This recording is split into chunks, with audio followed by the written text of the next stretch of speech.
Okay, so last time last na pinag-usapan natin ay yung Dirac notation. Gana ba 'to? Start. Dirac notation.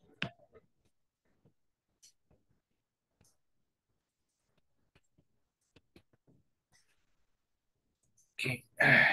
Ay, wow.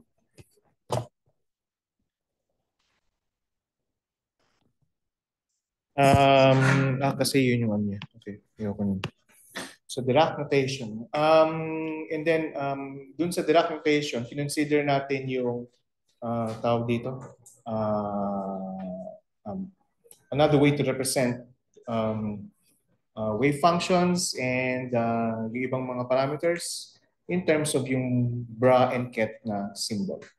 Okay, and I think natapos tayo dun sa Schrodinger equation. Okay, how it's expressed in terms of um, yung bra and ket notation. Okay, so ito yung time-independent na Schrodinger equation. Schrodinger equation. Tapos,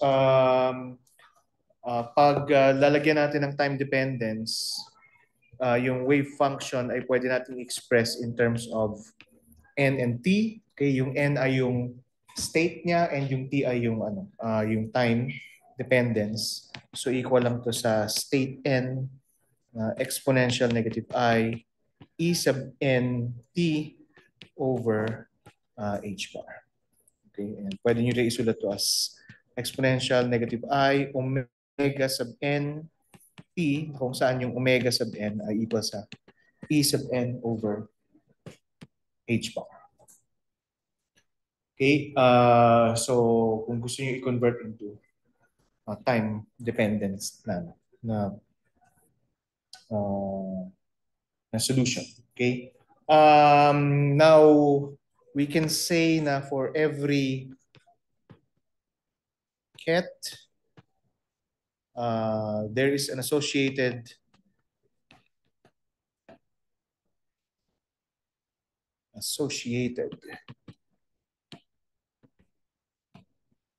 bra such that okay, kung meron tayong tawag dito ket psi prime which is equal to yung operator A operating on psi. Okay, meron din tayong associated na bra psi prime equal sa bra psi and A adjoint ng operator na A. Okay? Pag ginamit natin to sa isang scalar na product, let's say, okay, so bra psi prime ket phi, okay, alam natin na ito ay equal lang sa bra phi ket psi prime star, di ba? Ang ginagawa ng complex conjugate is pinagpapalit niya lang yung position. So nagiging ket yung bra and bra yung ket. And since ang psi prime, itong psi prime ay manipis. Paano ito pakapalin? Ay, ito na lang. Ayun. Okay, since ang psi ay, palitan ko na lang yung kulay. Since ang psi prime okay, ay pareho dito, so pwede kong i-replace yung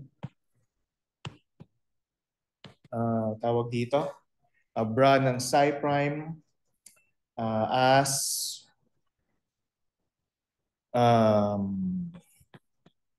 bra psi adjoint ng operator A and phi.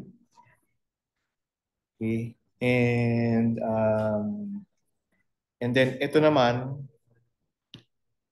ito, okay, ay pwede ko rin palitan ng bra phi, and then A operating on psi. Okay, base dito sa definition natin. Okay, by the way, star, huwag natin tanggalin yung star niya kasi may star siya doon. Okay, so dapat may star din siya. Okay. So, and then alam naman natin na ang pag Hermitian yung operator, yung A adjoint is just equal to A. So, which means na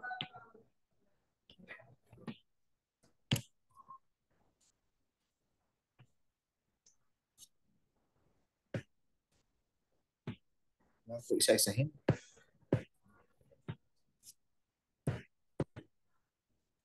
Which means na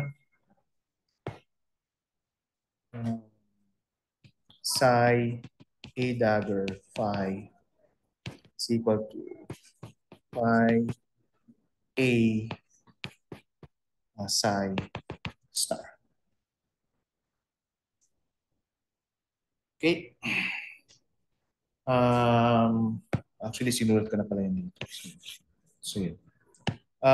Another way to represent itong mga tawag dito, parameters na ito is this. So, we can write yung A, operator A psi inside the ket notation.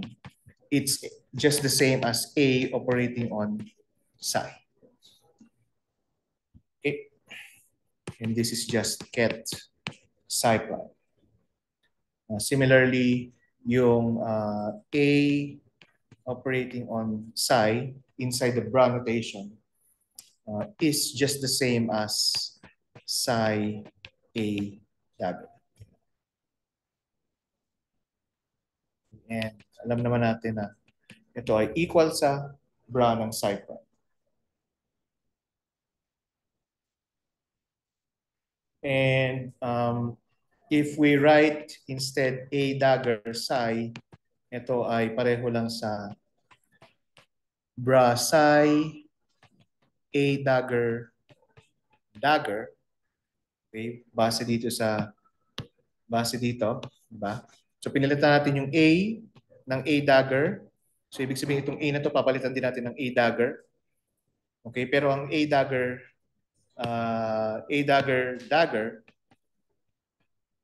is just okay, yung operator na. Okay.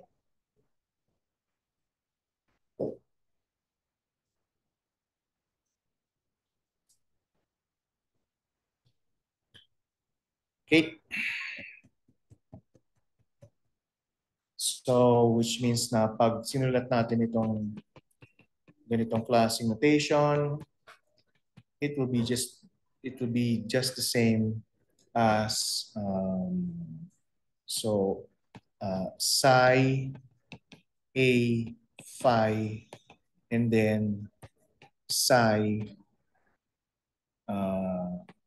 psi phi. Okay. Ay, ginagawa ko. Oh, A phi.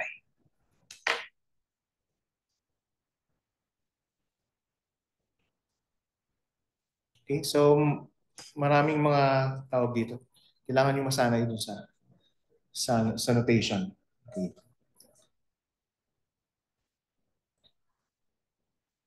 Okay.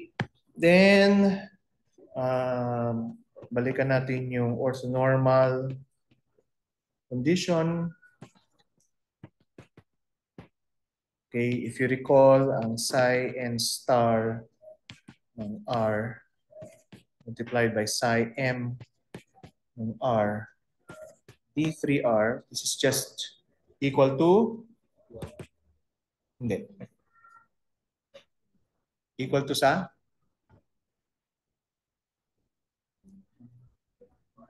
Kronecker delta NM.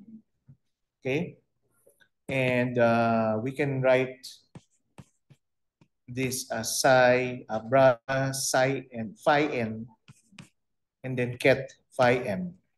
Okay? Or in some cases, n at saka n. Okay? Ra and ra. Okay? So pare-pareho lang yan ng pagsulat as long as time independent.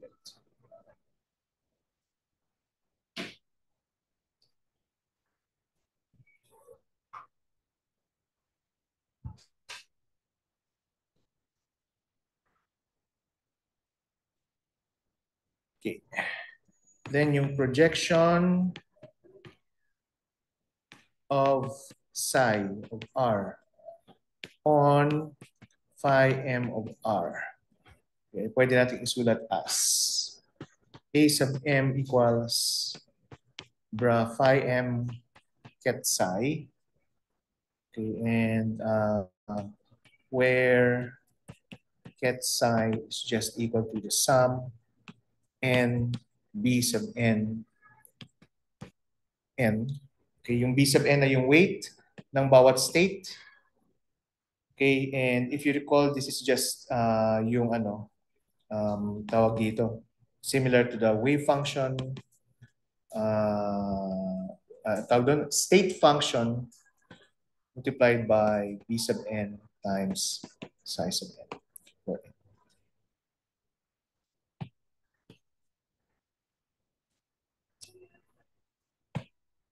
So it's just another way of writing, or it's the Dirac notation way of writing itong state definition of state function. Okay, so makikita naman natin kung paano yan nag-work kasi kung i-replace natin itong psi, okay, dito. So we have sum ng n, a sub n, n. Okay, pinilitan ko ng a para lang maging consistent dun sa sa notation. Siyempre, yung a sub n na yan ay ano lang naman, anong tawag dito?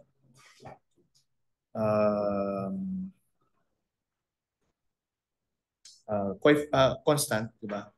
By the way, pwede kong isulat ito na m, di ba? From this notation. So, sum over all n ng m n a sub n m n. Okay, pero yung mn is just Kronecker delta mn, and pag sinam mo lahat yan, lahat magiging 0 except where m is equal to n. Diba? So ito ang magiging a sub n, okay, which is nakita natin.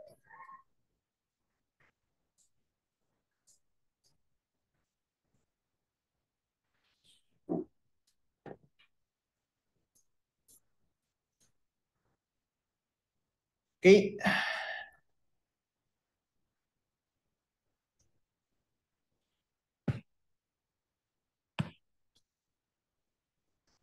So we can also form an orthonormal set of operators. So we can write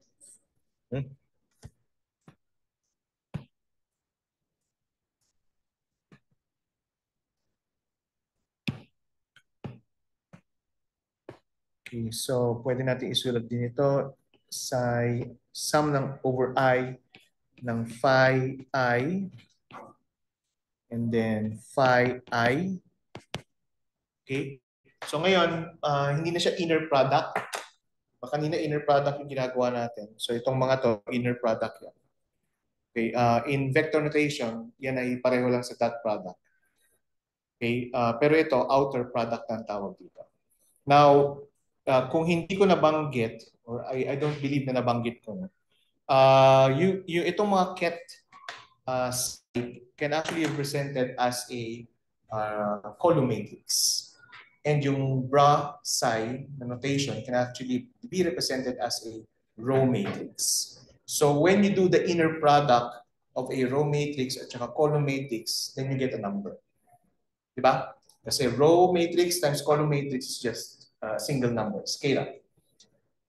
So pag ginawa natin ito, or pag ginawa natin yan, you have a column matrix multiplied to a row matrix. In that case, ang mangyayari dyan, kung kung M yung ano, oh sorry, in this case I ano, so kung I yung number of columns at I yung number of rows, you'll end up with a I by I matrix. Okay, hindi na siya scalar. Okay? And since I lang ito, so all elements na yun lang yung magsusurvive. Okay? So ibig sabihin, itong notation na to is nothing but yung unit matrix. Okay? So this is just the unit matrix. Paano ko ba i-denote yung unit matrix? Yan. Or, di ba? 1, 0, 0, 0, 0, okay. 0, ganyan. And then puro 1, 1. Yan, so ganyan. Okay, so unit matrix siya. Na I by I size.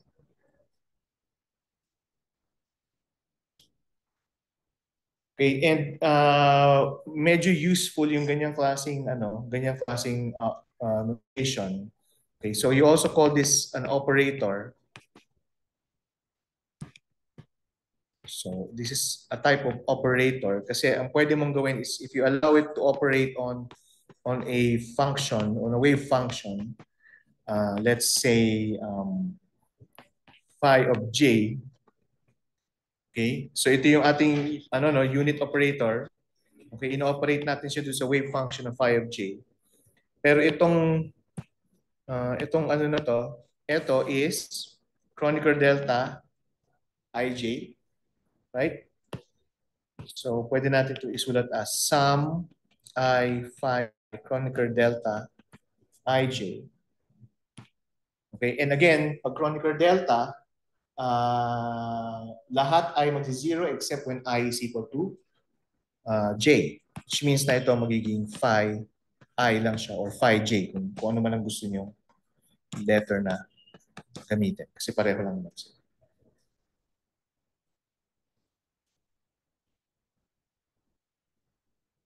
Ayos.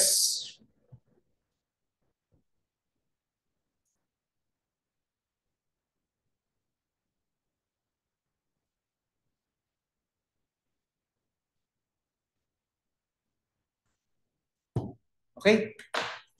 Boring, no? Wala. Sobrang boring. Huwag na lang natin pag-aralan. Pag-aralan nyo na lang on your own. Naantok na ako eh. Naantok ako sa kaburingan. Buboring ako sa sarili ko. Okay, anong pwede nyo gawin dyan? Ano bang usually hinahanap niyo pag sa from kung ano man yung naalala niyo na lessons, previous lessons, ano usually yung hinahanap natin dito?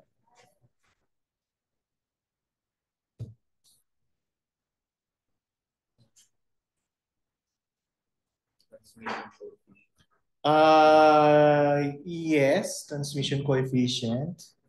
That's one. Ano pa? Ano yung mga useful na parameters? Expectation value. So, ang typical na hinanap natin dito ay mga expectation value. Okay? And yung standard deviation, sabi sa inyo, board na kayo. Eh? Standard deviation or yung delta sa uncertainty. Okay, yung tinatawag na uncertainty. Okay, uncertainty ng isang operator. So, paano natin isusulat yung expectation value? Paano ba natin sinusulat yung expectation value in integral form? Psi star r ng A psi of r d3r. Ito yung expectation value ng A, ng operator A.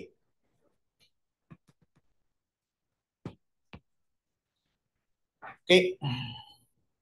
Or in Dirac notation, okay, psi A psi.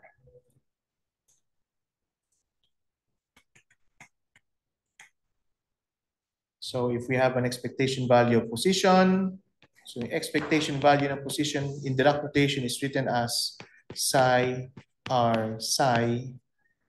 Expectation value ng let's say potential psi v psi. Expectation value ng momentum. We have psi momentum psi. Ano pa yung mga naalala niyong hinahanap? Standard deviation, kailangan yung x squared, di ba? Yung p squared, kung naalala ninyo. So ganyan natin siya isusulat. Okay, so halimbawa, expectation value ng x, so psi x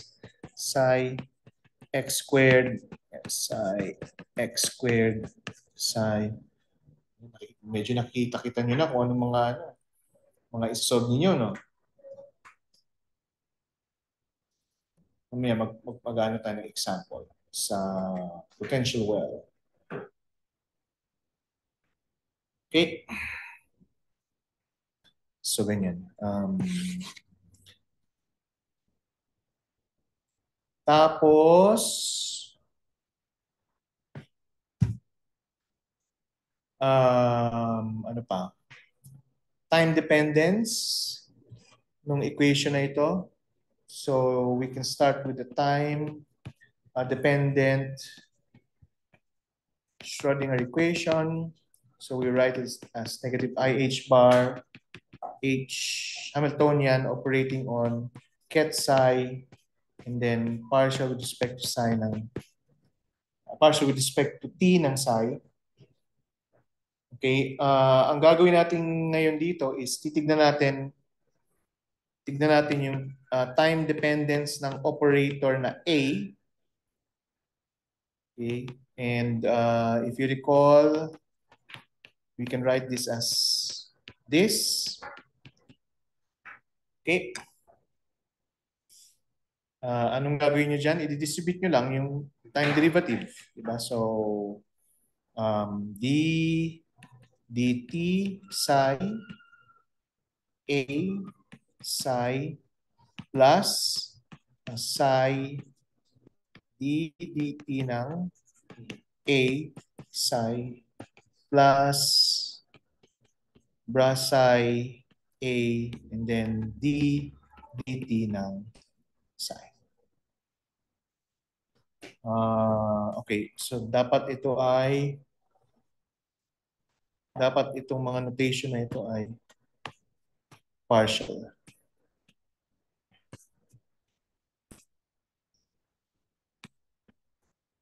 Sorry, hindi yan. Ito hindi ito partial. Yan ay total derivative. And the rest ay partial. Okay. So, ano ito? Yan. Yan. Ano yan? Yung nakabox na green.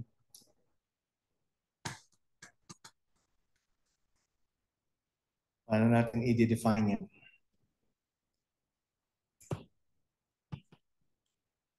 Siyempre, ito ang gagamitin natin. Kaya nga sinulat natin yan.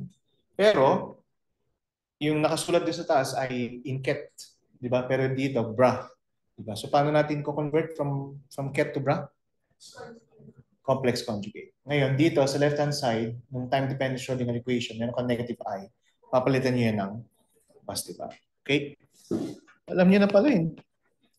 Pwede na tayo mag-exam. I. Okay, and then, naintindihan niyo naman pag ginawa ko to, no?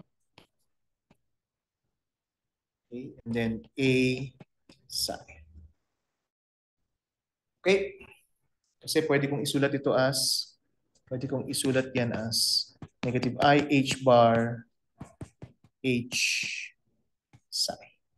And yung corresponding na bra notation is I H bar H psi. And pwede mangyari yan kasi yung Hamiltonian is ang tawag dito is ano tawag dyan? Hermitian. Okay. Sa second term, wala tayong magagawa dyan kasi hindi natin alam kung ano yung operator A. Pero yung third term, alam naman natin kung ano yung nakabox. Di ba? So essentially, yan na yon, right? So minus I H bar, tapos um, psi A, and then H bar psi. Then dagdag na lang natin yung time dependence ng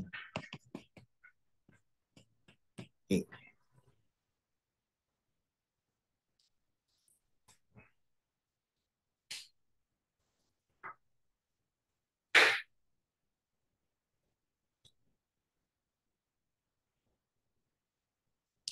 Okay. Pwede kong ilabas to I over H bar psi H A psi minus I over H bar psi AH, sorry. AH psi plus psi partial with respect to T ng A psi. And kung papansin niyo, hindi ko pinagbaliktad yung order ng A and H. Okay? Kasi hindi natin alam kung anong tawag dito, kung paano related. Well, actually, hindi natin alam kung ano yung operator ng A at kung nagko-commute sila o hindi. Right? So, ngayon,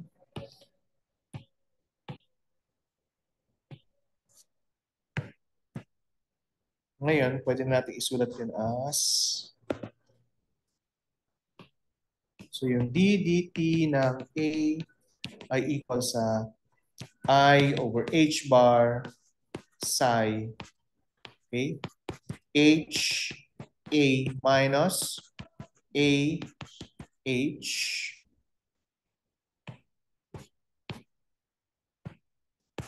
psi plus psi partial with respect to T ng A psi at ito ay I over H bar psi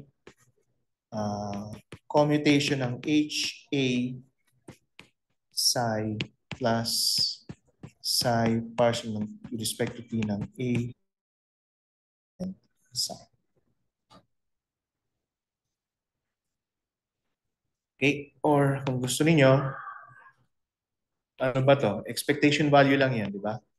IH bar, expectation value ng commutation ng H and A and expectation value ng time derivative ng operator ng A.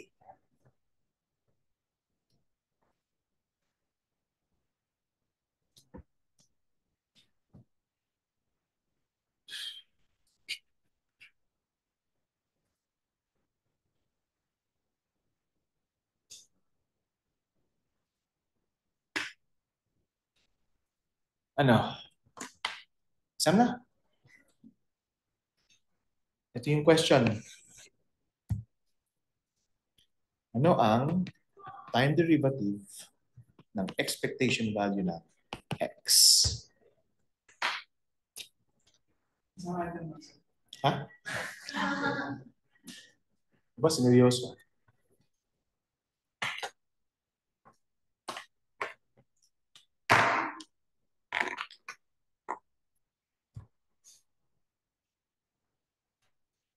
Ano sagot?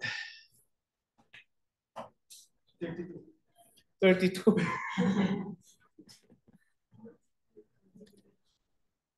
I over H bar, expectation value ng commutation ng HX. Okay. Plus, partial with respect to T ng X.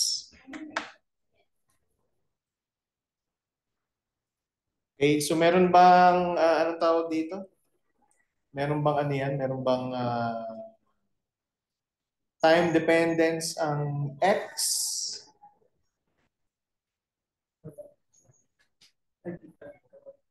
Pag Gano'n?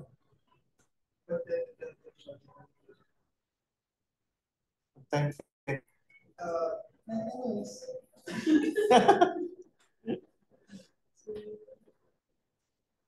Okay, so yung position operator ay, in this case, walang time dependence. So, pwede natin i-neglect yung second term, pero evaluate natin yung expectation value ng hx. Pero bago natin evaluate yung expectation value ng hx, ano muna yung commutation ng h at saka ng x?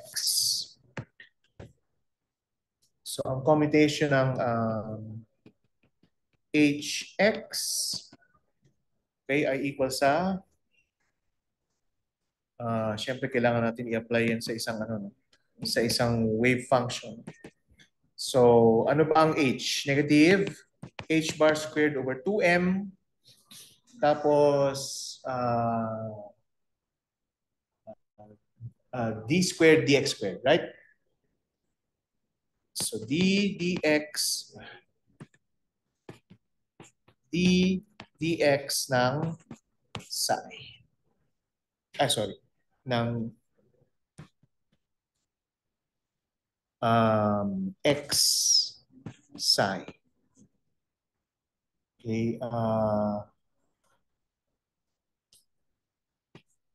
Minus x and then d dx ng psi.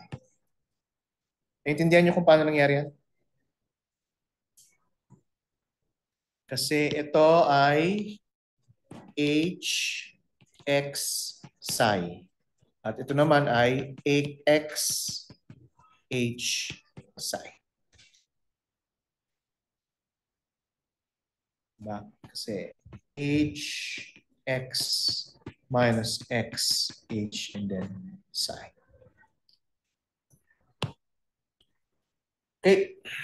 So actually, ang kailangan lang natin i-assess is this one. Okay, so anong equal yan saan? So syempre, chain rule, right? So yung first term niyan ay dx, which is this one. So we end up with d psi dx. Okay, and then yung second niyan ay factor out niyo yung x. Okay, and then you have d psi x. Tama?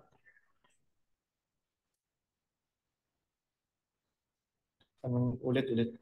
So dx, treat mo yung psi as constant. So ito yung lalabas. Okay, and then susunod, treat mo yung x as constant. So plus dx, treat mo yung x as constant, and then d dx minus x, d dx, d dx psi.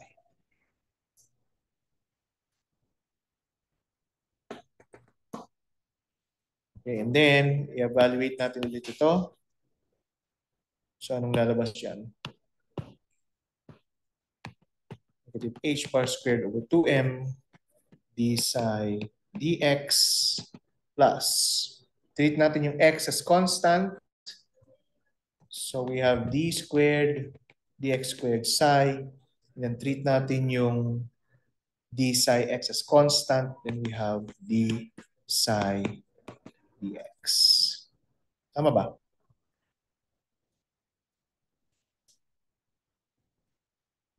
May x dun sa akin. Okay.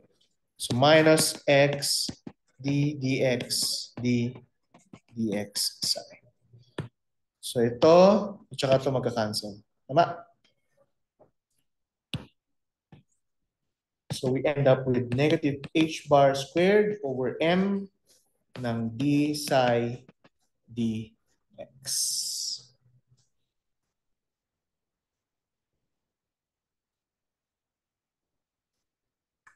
Okay.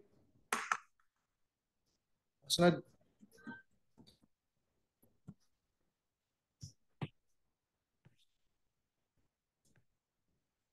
Ha? Oo nga, hindi ko alam bakit yun yung examples dun. Now, if we consider a free particle Ano bang wave function ng isang free particle?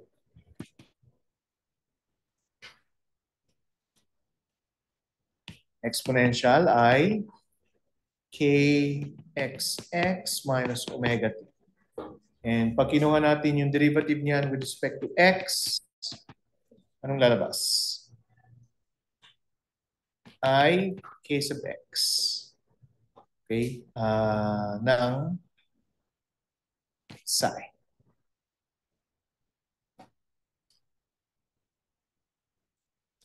Diba? So, kanina, we have this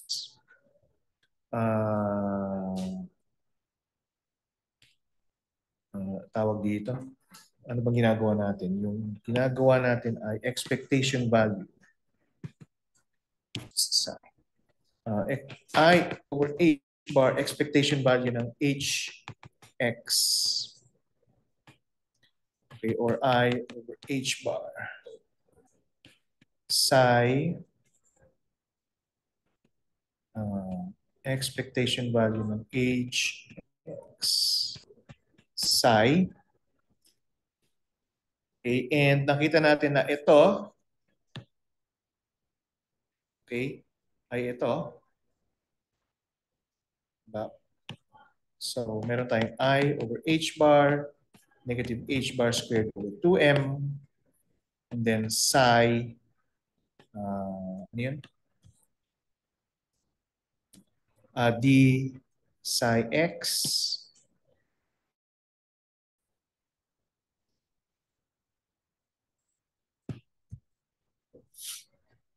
Wait.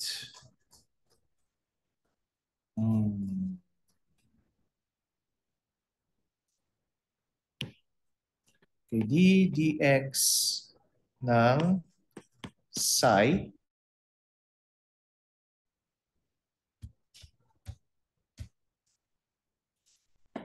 Okay, so what is this?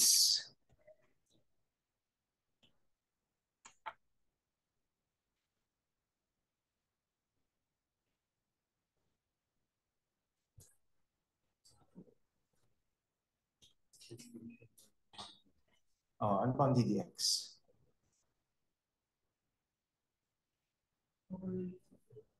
Operators. Anong klase operator? Momentum operator. Paano natin i-express ang momentum operator?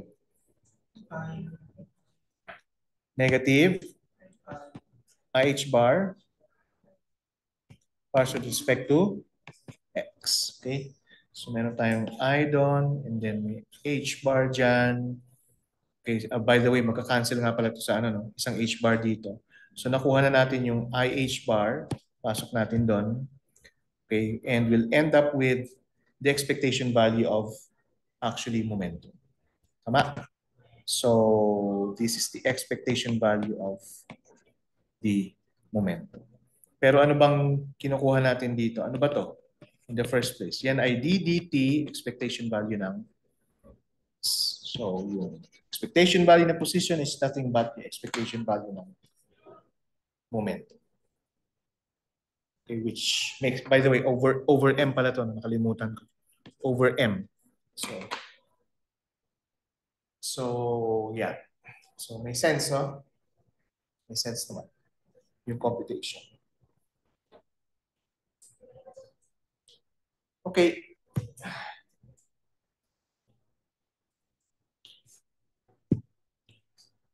Okay, so what else? Aside from expectation value, yung mga standard deviation. Anong definition ng standard deviation dito? So let's say delta A is a standard deviation. Okay, paano natin i-define? So delta A squared is equal to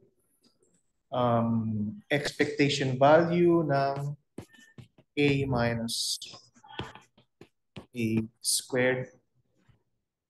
No. A squared. Okay. So this is just expectation value ng A squared minus 2A and then expectation value ng A minus expectation value ng A squared. Okay.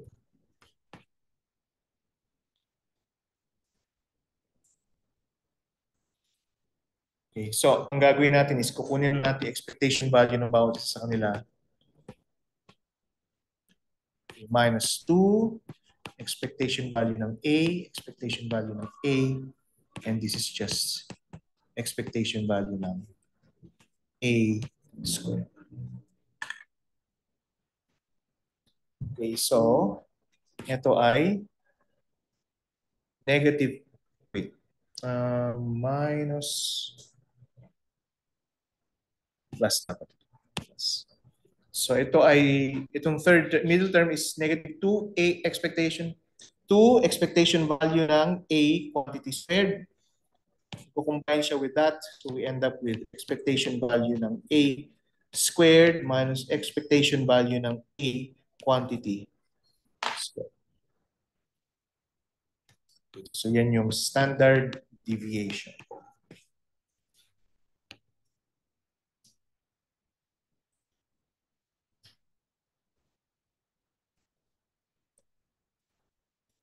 Sino yung nagmamiyaw-miyaw dyan?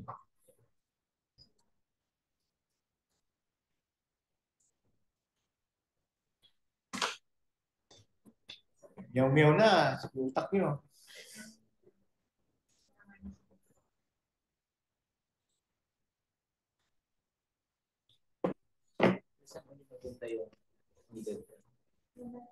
Anong middle term? Yung negative.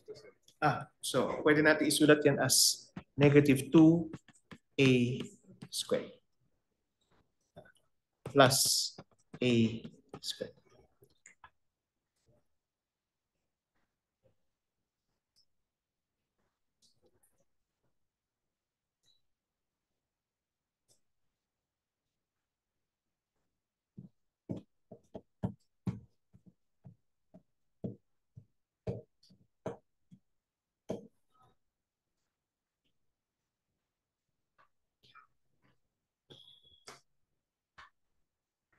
Ayos? Okay. Ngayon, consider na tayo ng example.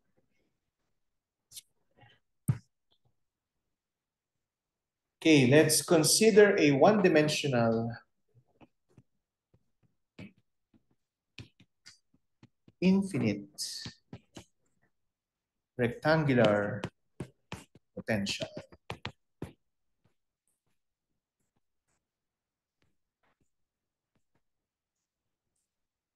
Okay, ano ang one-dimensional infinite rectangular potential well? Paano natin to define before? First of all, anong itsura ng well? So, kung ito yung x-axis, then you have itong well. Infinite yung potential niya for the case na x less than 0 at saka x greater than L. Okay? So, v of x is equal to 0. Okay? Pag between 0 and L and infinite, okay, elsewhere.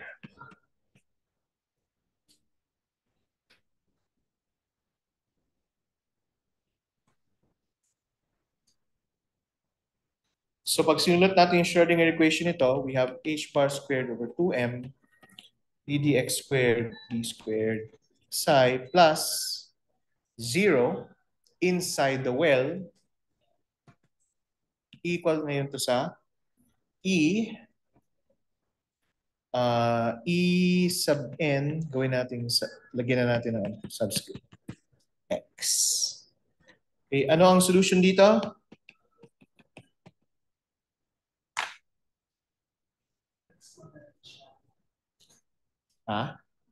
Yes, exponential. Pero meron tayong mas ano dyan, mas simple na solution. Kasi in terms of the sign function, kung naalala nyo, most probably di. Okay? Yung solutions dito ay expressed in terms of even and odd functions. Okay? So yung ground state is an even function, which means na tawag dito, ganito yung, kung naalala nyo, ito yung itsura niya. So symmetric siya about L over 2. So kaya siya nag-even. Okay? And yung first excited state is an odd function. Okay, so ganito yung itsura niya. Okay, yung tawag dito, uh, second excited state is also an even function. So ganito yung itsura niya.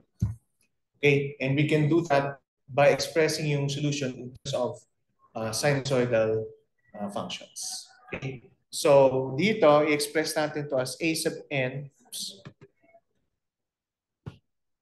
a sub n psi sub psi k sub n x, okay, na kung saan yung k sub n ay equal sa n pi over L.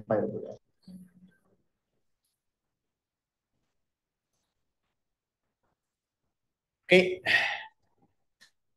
ano yung a sub n? 2 over square root ng 2 over L. Paano kukunin yung a sub n?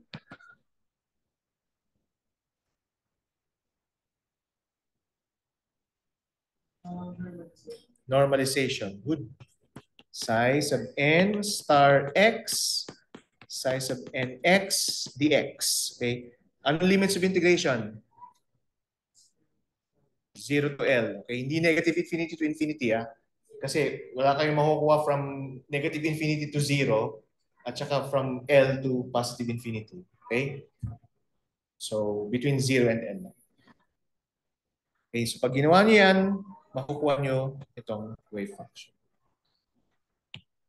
So, sasabihin ko yung mga usually sinasabi sa textbooks. It is trivial to derive the normalization constant, A sub n. Okay? Now, ano ang pwede nating makuha dito? So, anong typical na kinocompute? Expectation value ng x sub n. Diba? Ano expectation value ng x sub n? So, by definition, ito ay psi sub n star x and then x sub n psi sub n x dx. Evaluated from 0 to L. Or ito ay from 0 to L, x sine squared k sub n x dx.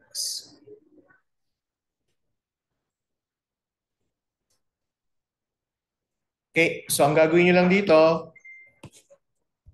ito, expand nyo into or i-replace nyo ng 1/2, 1 minus cosine 2 k sub nx para and then tawag dito, i-gamitin nyo yung x na nandiyan dyan at ang makukuha nyo dyan ay L over 2.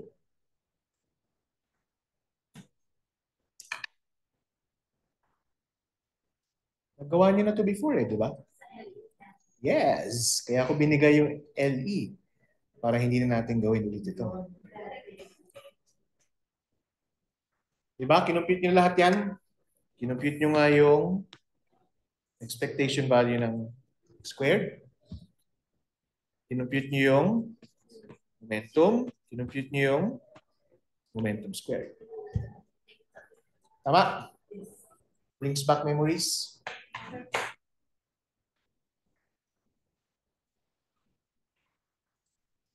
Okay.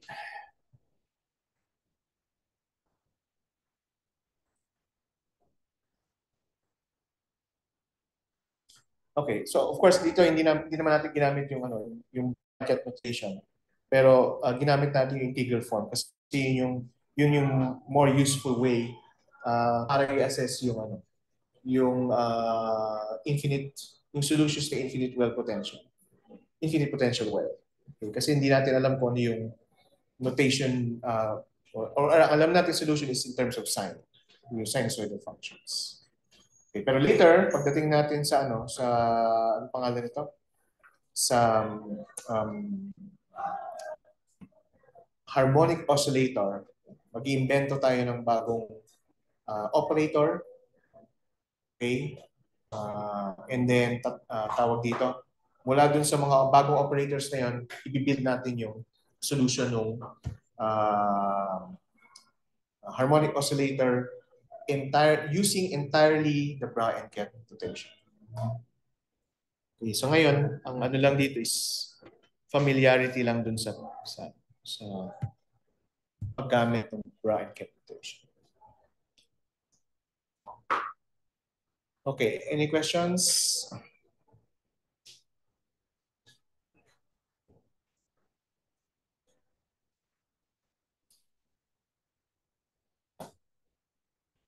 Okay. Now, let's derive one more important principle.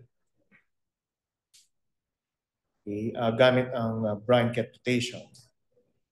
Okay, and we are going to begin with this expectation value ng A dagger. Okay, so pwede natin itong, sorry. Alam naman natin na pag in-evaluate natin yung expectation value ng isang operator isang operator at saka ng kanyang expectation value. Operator at saka yung kanyang adjoint, ang kalalabasan niya will always be 0. Or pwedeng equal to 0. Pero hindi yan pwede maging negative. Okay, so from there, we can write, ano ko muna, tanggalin ko muna yung mga yung mga caret. Okay. Tayo magsulat. Okay, so psi, pwede natin itong gawin, no? A dagger, A, psi. Naintindihan niyo kung paano nangyari yan?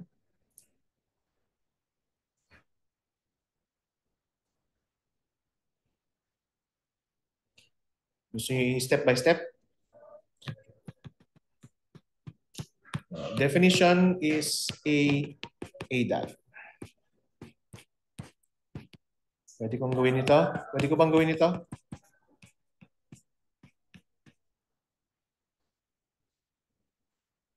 Yes, because Hermitian yung operator.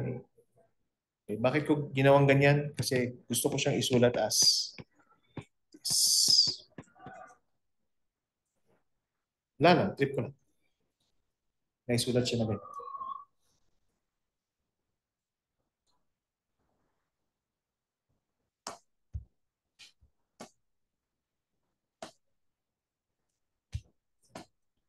Okay?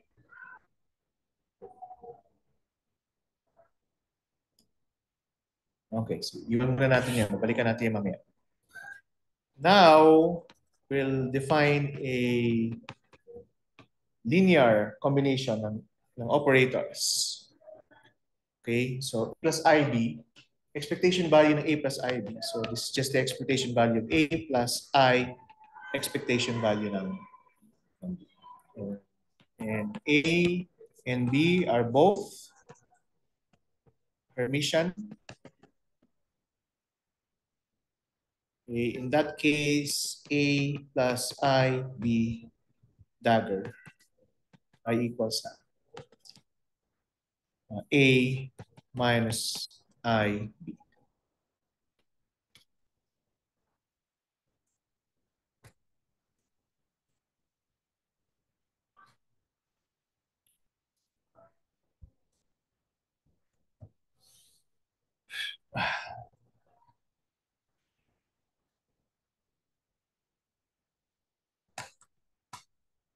Okay. So now let's take the expectation value of the product of A plus I lambda B with A plus I lambda B dagger.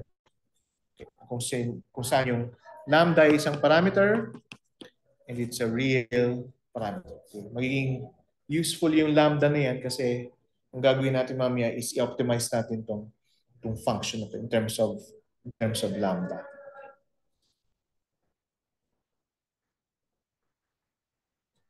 And ito lang ay equals to A plus I lambda B. Tapos ipasok na natin yung adjoint, no? A adjoint minus I lambda, hindi na siya lambda adjoint kasi lambda is real. Okay, so B adjoint. Okay, and alam natin na yan ay equal, greater than or equal to 0 galing dito. Okay,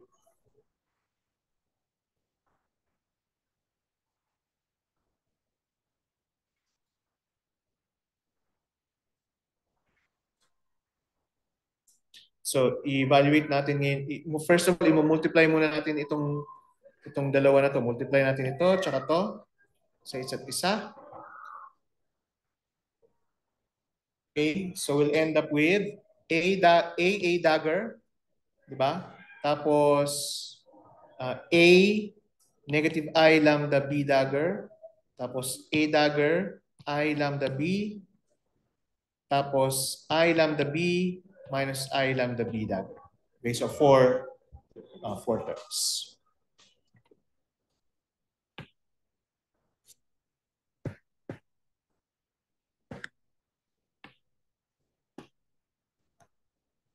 So we'll end up with A dagger, pero ang A dagger is just A squared. Kasi, anong tawag dito? Hermitian naman sila. Yung multiplication nito, yung I lambda B tsaka negative I lambda B dagger, I times negative I is positive 1, lambda squared, and then B dagger, which is just B squared. Okay, so, plus lambda squared B squared. Then we have yung cross terms na A, ito, at saka yan. So we can write that as negative I lambda AB minus expectation value greater than or equal to 0. So, i-ano na natin expectation value, i-write out na natin expectation value ng bawat isa minus I lambda. And then, expectation value ng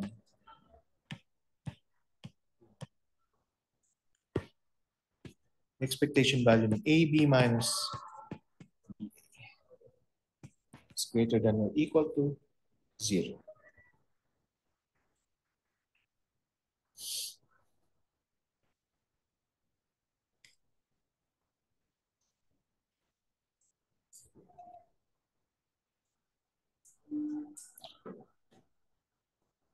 Okay, ngayon, i-minimize na natin yung function na to with respect to lambda. So, paano tayo nag-minimize? We take the derivative with respect to lambda.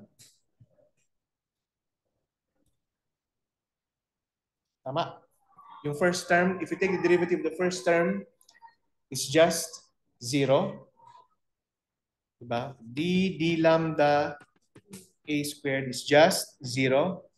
Ito naman ay 2 lambda B squared. And ito naman ay negative I expectation value ng AB minus B is greater than or equal to 0.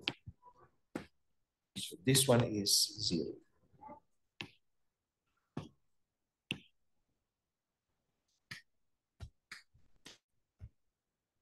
Pwede na natin isolve yung lambda. Equal ngayon to sa I expectation value ng AB minus BA all over 2 expectation value ng B squared. Or I over 2 expectation value ng commutation ng AB over B squared.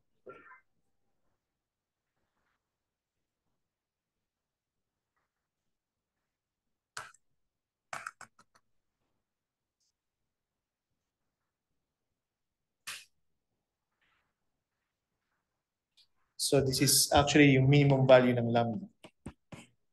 So lambda minimum.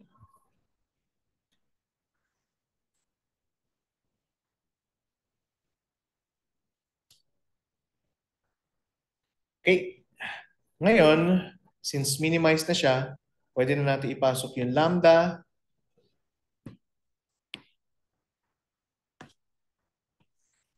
Yun. Diyan.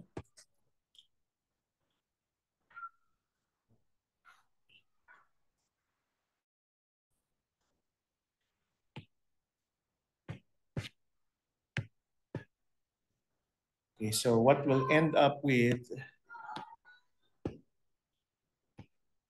is a squared minus expectation value ng a, b squared, b squared all over 4b squared squared minus expectation value ng commutation ng ab squared over 2 expectation ng value ng b squared is greater than or equal to 0. So, plus. So, multiply ko lang to ng expectation value ng b squared. So, we have a squared, b squared is greater than or equal to negative expectation value ng commutation ng AB squared over 4.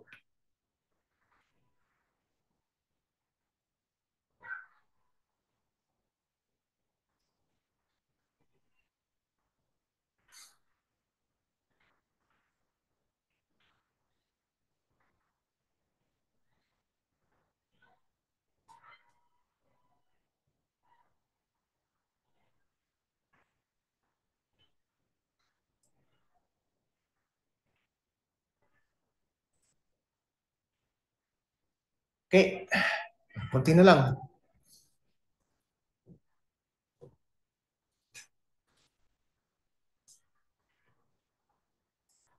Okay, so ngayon, i-replace natin yung A ng A minus expectation value ng A. At tatawagin natin yan na standard deviation. Pero yung notation na gagamitin natin is this one. Ganon din para sa B. I-replace natin ang B, expectation value ng B, and then yung notation na gagamitin natin dito is delta, which is nothing but yung standard deviation. So lahat yan, ipapasok natin dyan, dun, at saka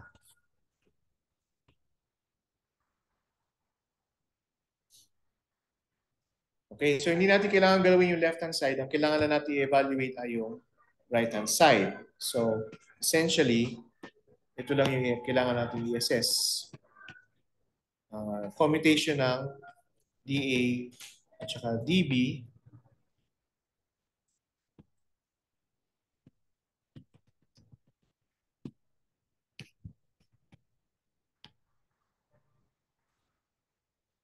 Okay. Ano bang DA? Ang DA is A minus, anong tawag dito? A minus A, diba? Times,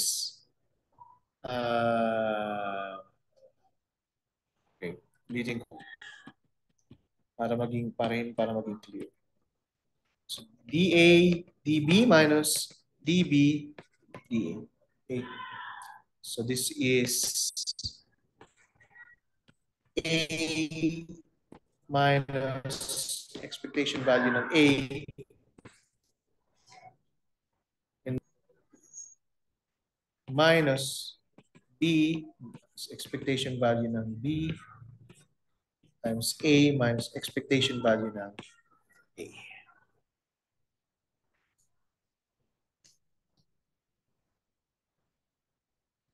So, i-multiply natin ulit sila sa isa't isa, no? A, B, and so on and so forth. Okay, and then we'll end up with A dB is equal to AB minus BA, which is essentially A. So, turns out na yung commutation ng uncertainties in A at B is just yung commutation ng A. Okay. So, ito ngayon ay magiging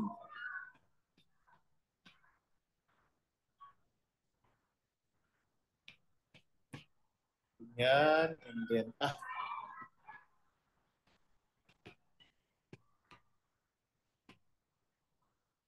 okay, equal sa expectation value ng A, B, all over 4.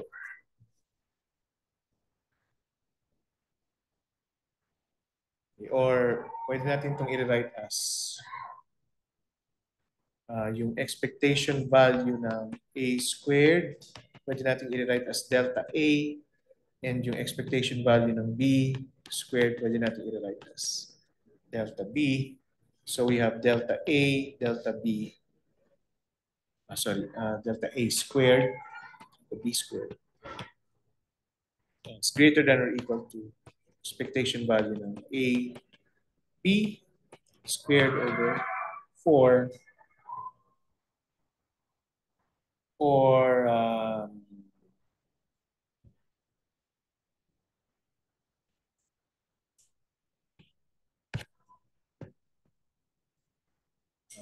A delta B is greater than or equal to I over 2 expectation value ng commutation ng A.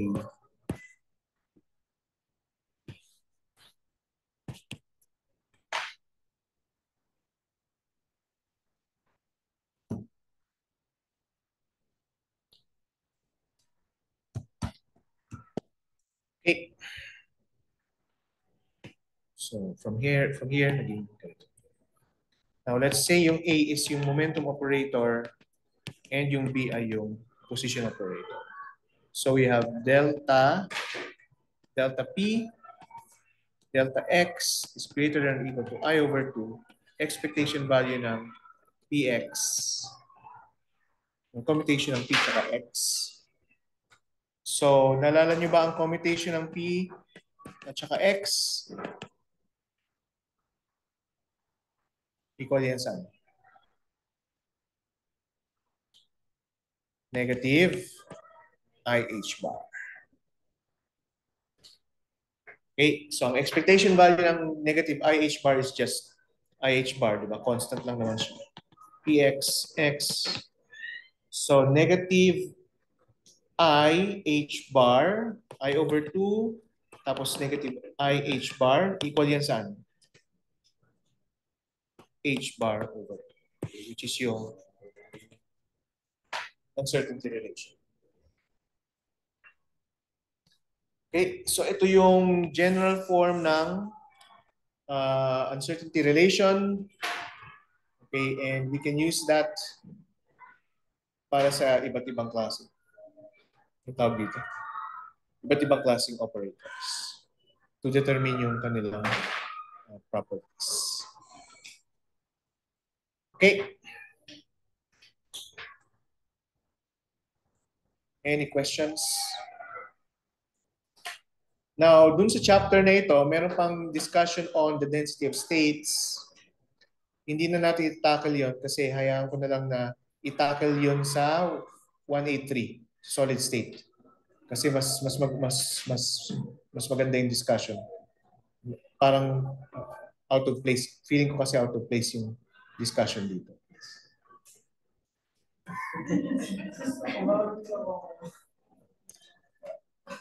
Okay. Which means na tapos na yung lesson natin. So sa Friday, exercises. Okay.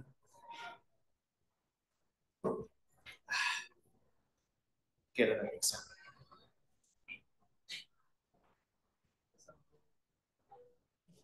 December 25.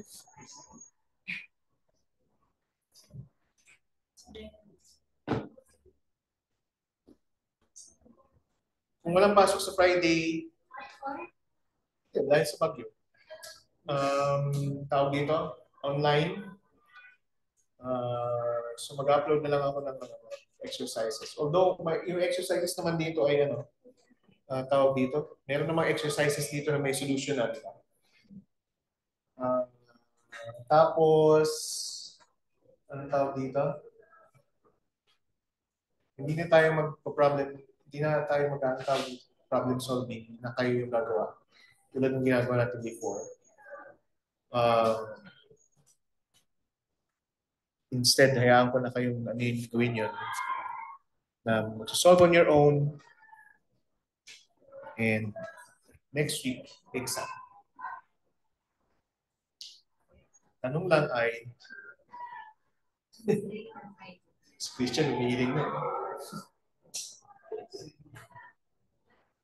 Tanong lang ay Wednesday or Friday? Friday. Pag Friday tayo nag-exam, magle-lecture ako sa Wednesday on the next chapter, chapter 6. Okay? Which is siguro in some sense okay din kasi ano na rin yun. Kasi i-apply natin yung Dirac notation doon na sa harmonic oscillator. Okay? So, preferred nyo ay Friday. Okay, klaro ba yung schedule? Okay, so kayo nang bahalang mag-solve ng exercises. Tignan ko makapagbigay ako ng exercises na pwede nyo solve.